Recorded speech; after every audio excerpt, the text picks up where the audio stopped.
est souvent irréversible. Le retard de croissance intra-utérin touche 40% des bébés de mères fumeuses. Ces enfants naissent plus petits, plus légers, avec des organes sous-développés. Leur poids de naissance est en moyenne inférieur de 200 grammes, mais cette différence cache des déficits bien plus profonds. Le développement cérébral subit des dommages particulièrement préoccupants. La nicotine perturbe la formation des connexions neuronales, altère la migration des cellules nerveuses et modifie l'architecture même du cerveau en construction. Les enfants de mères fumeuses présentent statistiquement un quotient intellectuel inférieur de 8 points, des troubles de l'attention plus fréquents et des difficultés d'apprentissage durable. Le système respiratoire de votre bébé pâtit également énormément du tabagisme maternel. Ses poumons se développent moins bien, ses bronches restent plus étroites et sa capacité respiratoire diminue de façon permanente.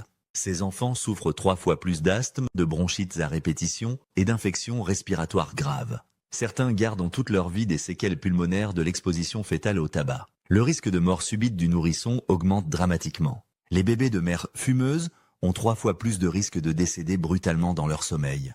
Ce risque persiste même après la naissance, car la nicotine altère les centres de contrôle respiratoire du cerveau. Ces bébés ont plus de difficultés à se réveiller en cas de détresse respiratoire nocturne. Les malformations congénitales frappent aussi plus souvent les enfants exposés au tabac in utero. Fentées labiales et palatines, malformations cardiaques, défaut de fermeture du tube neural, les anomalies de développement explosent chez les mères fumeuses. Le tabac agit comme un agent tératogène, perturbant l'expression génétique au moment crucial de la formation des organes. Même l'accouchement devient plus dangereux quand vous fumez. Le risque de grossesse extra-utérine double, celui de fausse couche augmente de 50% et les accouchements prématurés se multiplient. Le placenta vieillit plus vite, se décolle parfois brutalement, mettant en danger la vie de la mère et de l'enfant.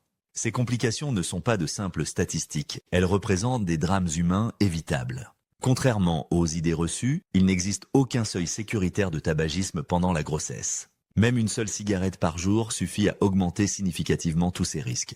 Les femmes qui réduisent leur consommation